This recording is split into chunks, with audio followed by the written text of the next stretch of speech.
Hey everybody, I'm sitting here with Dr. Jeff Barke. He is a local medical doctor, does concierge services here in the Seal Beach area, Long Beach, Huntington Beach. Phenomenal guy and an awesome doctor. And I want to get his take on COVID because when it comes to the blood testing, when it comes to the lab tests, that is not my field of expertise. So we are now, I don't know how many weeks into quarantine here in Seal Beach. In California specifically, what are we, 4 weeks into? Yeah, something like that. 4 weeks into the year of the apocalypse. It's the most insane thing I've seen. Yeah, It's and just we really and we don't know unbelievable. when the end is, right? There's been no estimated date that I know of right now. So We really don't, although the Board of Supervisors put out a memo yesterday with a plan to open up Orange County, and I'm glad to see it because I think it's well overdue, especially here in Orange County. Okay, so let's jump into it because COVID-19, there are now tests and different tests available. I want to talk a little bit about that, talk about different scenarios that categories they could fall into, essentially 3 different categories. And if we were to open, how dangerous is that? What is the apocalypse that's upon us? And let's just get the facts out on the table. Yeah, absolutely. So I think it's important to keep this viral infection spread in perspective with other viral infections that we have fairly routinely before we start labeling this as something uniquely dangerous. So it's not unusual in any particular year for a bad flu outbreak that we can have somewhere in the range of 50 to 60,000 Americans die as a result of plain old-fashioned influenza. Now keep in mind with the 50,000 that die, that's in the context of us having a vaccination and having well-vetted treatments that have been around and used for many, many years. So now we're up to, I didn't look at the numbers yet today, 45,000 Americans that have died from this China coronavirus. And we don't have a vaccination. We've got several treatment options, no large spread studies yet to tell us precisely which one to use. And we only have about 40 to 50,000 Americans dead. Now, when I say only, I don't mean that to minimize it. It's a dangerous virus. It's contagious. We need to be careful. But we also have to realize that what we're doing, we're self-inflicting and purposely shutting down the economy. And that has consequences as well. Now, you and I may be fine. We live here in coastal Orange County. We own our businesses. We're okay.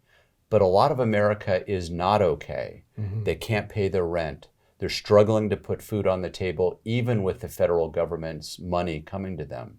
There was an article that was written yesterday by Reuters that came out, and it described the UN's prediction that somewhere between 100 to 200,000 children worldwide will die as a direct result of the purposeful economic shutdown of the world. And those aren't small numbers. Right. I heard an interview today from a relief worker in Peru that she said people are riding their bike because the highways are shut down 4 hours to get to her site. She's got a waiting list of over 40,000 people wanting food and supplies, and she can only give out about 100 supply packages per day.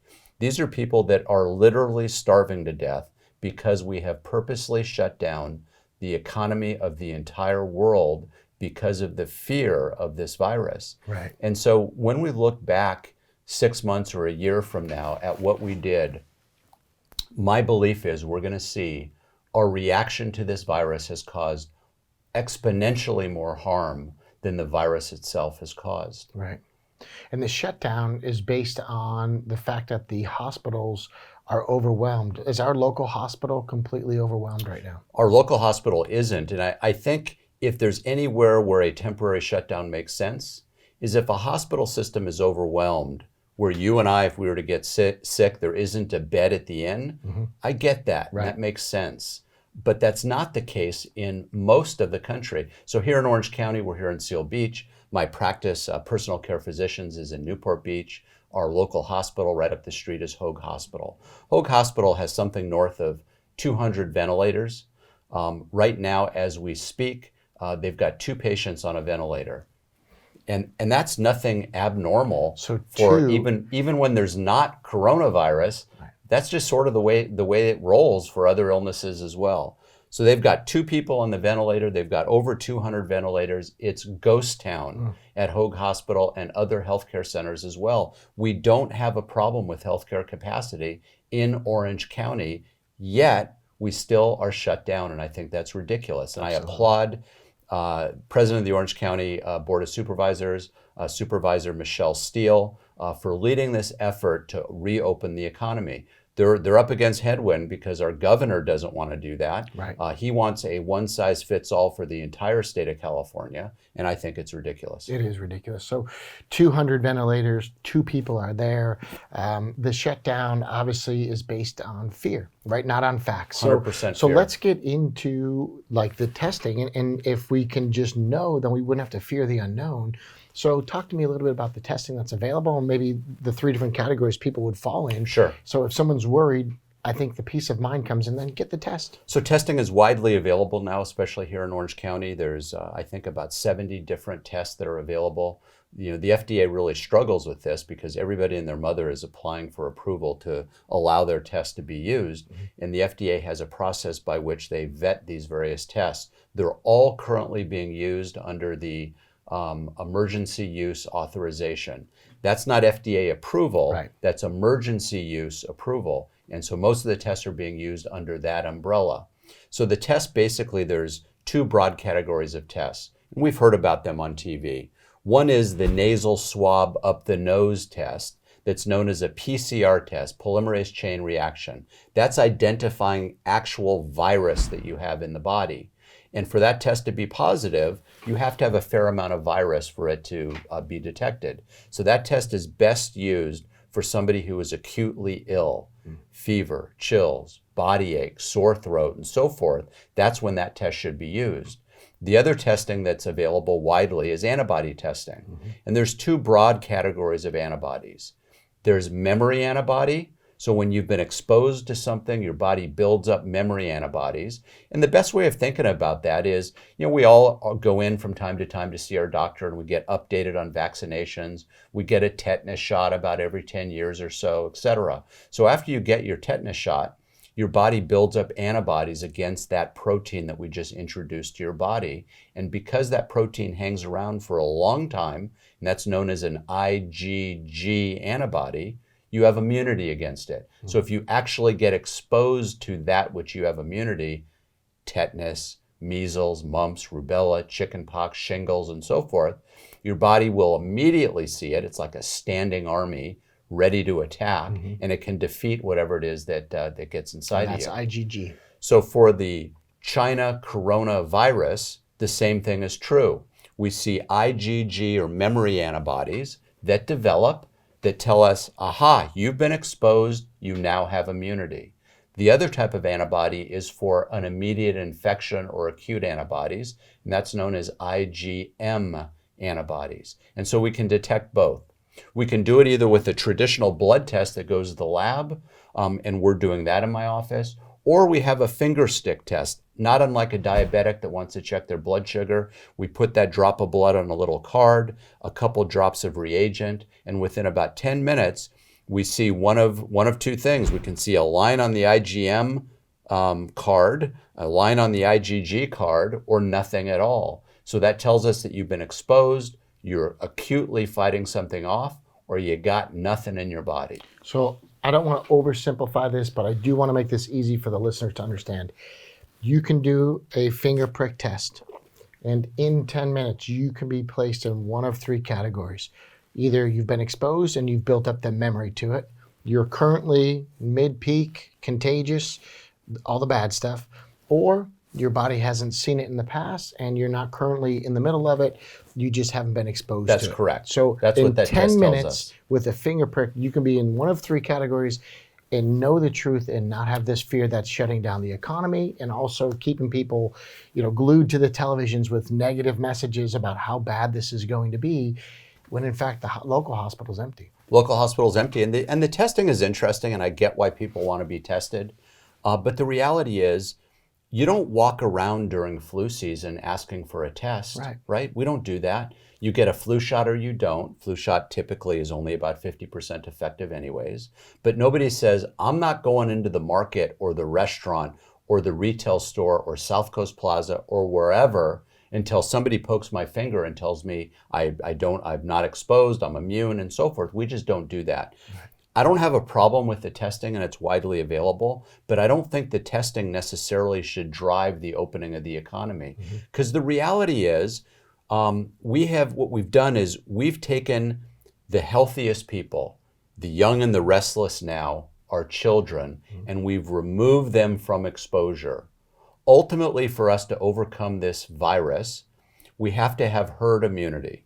What herd immunity refers to is that enough of us in the population get exposed, we'll build up our immunity to it, where it protects the rest of the group, the older and the folks that are at higher risk. Here's the analogy I like to use. So you're a lion out in the jungle, and in the distance you see a whole group of zebras, and you're hungry. So you walk up to the first zebra and you attack it and you bite into it. Oh, it tastes terrible.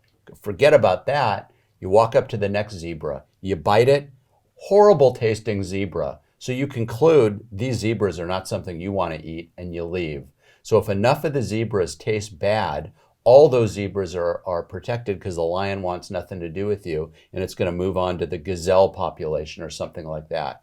If enough of us are exposed to the virus, this happens every year. This is not rocket science. This happens every year to influenza, for example. We build up enough immunity during influenza season, either by vaccination or exposure, and influenza virus dies down. Now, influenza virus likes to mutate. So that's why we need a new flu shot every year, and why a lot of us can get sick the following year, even though we may have gotten sick last year. Coronavirus, we don't know yet, but the experts tell us that it doesn't seem to have the ability to mutate like the influenza virus. So until we build up herd immunity, we can slow it down as long as we want, keep us indoors another 6 months. But until we're out there and enough of us build up herd immunity, we're not going to be safe from this virus. And those that are most frail, the old, those with pre-existing conditions, are going to continue to be put at risk until we expose the herd to the virus. No herd immunity until the herd is exposed to the virus. I love it. So real succinctly put, and I heard you first on a Facebook video, and you just put it so calm and so easy, even that metaphor with the lion, it just makes sense. You go, so if there's a 10-minute test, there's 3 different categories. The next step, if it's herd immunity, then we've got to end the lockdown to get on with the healing part of this, which is just be around it, expose your body to it so it can identify it. And then that's the next step in this process. Is that right? That's right. And the vast majority of people are very likely not even going to have symptoms. We already saw that there's a USC LA study where they randomly tested the population, and they found, I forget the exact numbers, you can look this up if you just Google USC LA coronavirus study. It was something like 40% of the population had already been exposed, most of whom didn't even know that they were exposed. Or maybe they had mild flu-like symptoms in December or January or something, and then they recovered like most of us do from influenza every year. Now, don't get me wrong, this is a powerful and deadly and dangerous virus. And it may in fact be more infectious than influenza.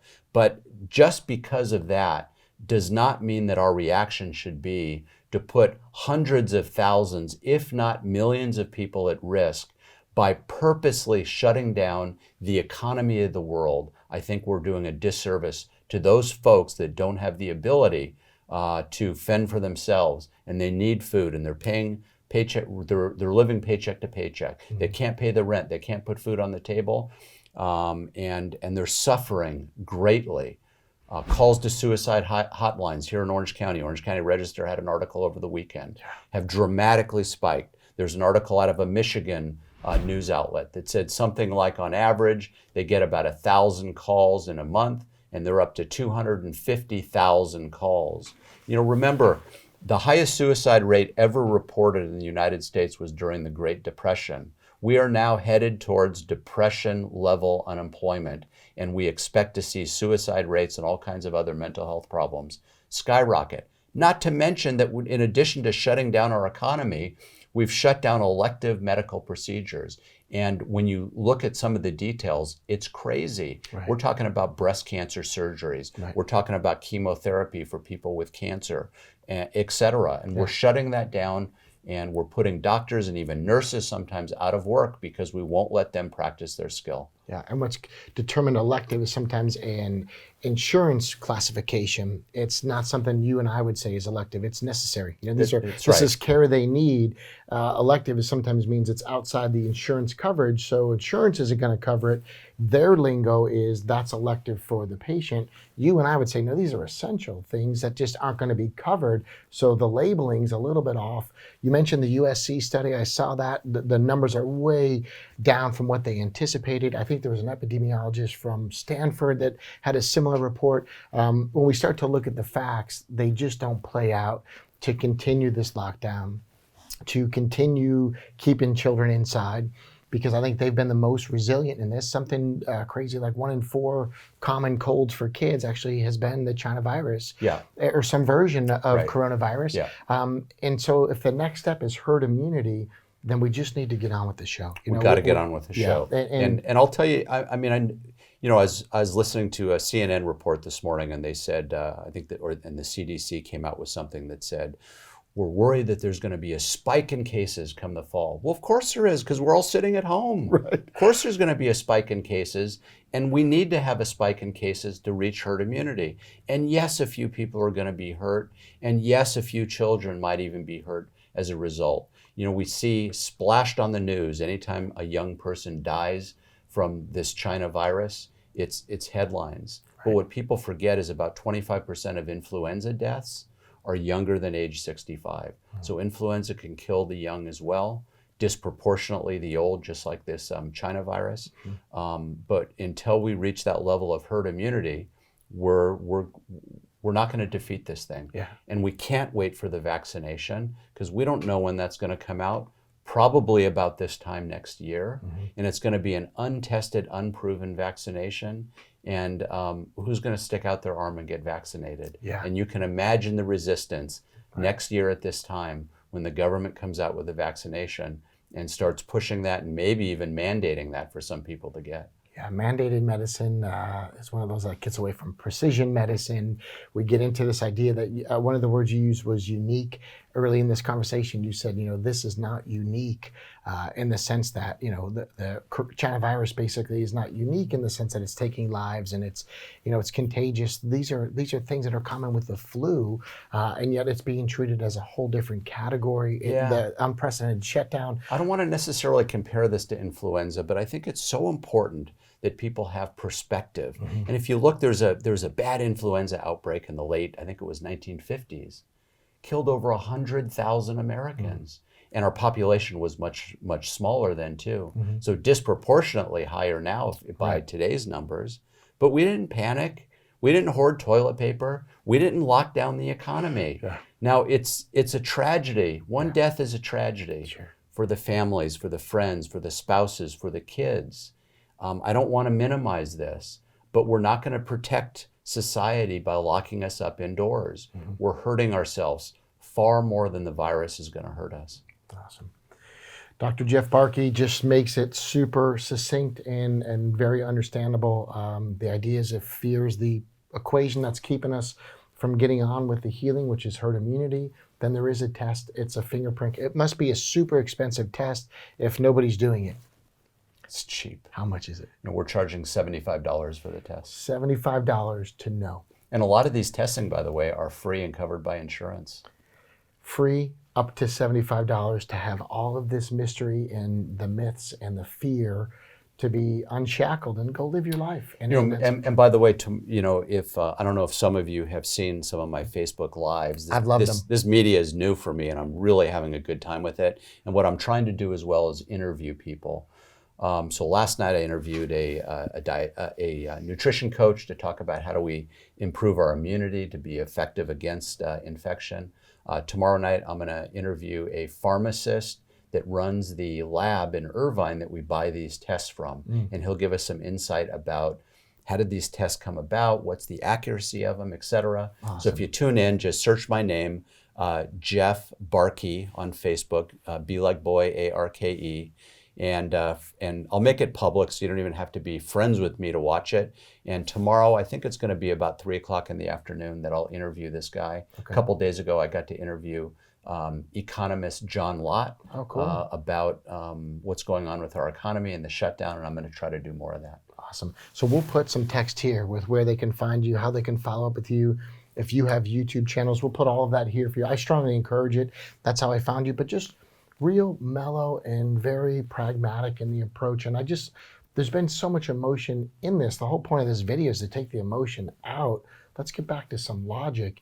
And if you can be in one of those 3 categories after a $75 test, if that is what's holding you back, get the test. For most people, test or no test, it's time to participate in herd immunity and just get back out there. Speaking of chiropractic care, my mom, who lives out in the San Fernando Valley, hurt her back recently and went to see her chiropractor. And it was like this big secret, she's not technically allowed to go in. And at least in her area, chiropractic care is not considered essential. Oh, wow. And my mom was saying, what do you mean not essential? I can barely walk. My back hurts so much. So the chiropractor snuck her in the back door and treated her, and now she's feeling good. We've had backdoor treatments over the 100 years of our history, so yeah, that's the first time. It's like a 1920s speakeasy. That's it, man. But what's really cool about this is Jeff's just here to share the truth, the many different facets he's doing. Please follow him. The economy, the nutrition, the natural health side. There's many facets to this, but what we don't want to be one of them is stress and fear that determines your actions. Get informed, get involved, and I think you'll see that you have more control than you've been led to believe by CNN, which I always say stands for constantly negative news. That's what CNN does. It's houses on fire and everything terrible. You start getting a positive perspective. I really think you have more control over this than you think, and it's time to be around people, because that is the next step in this. And hopefully this serves you, finds you well, and will lead you down the road towards better health. Dr. Jeff Barke, thank you for taking the time. Great. Thanks for having me. Thank you.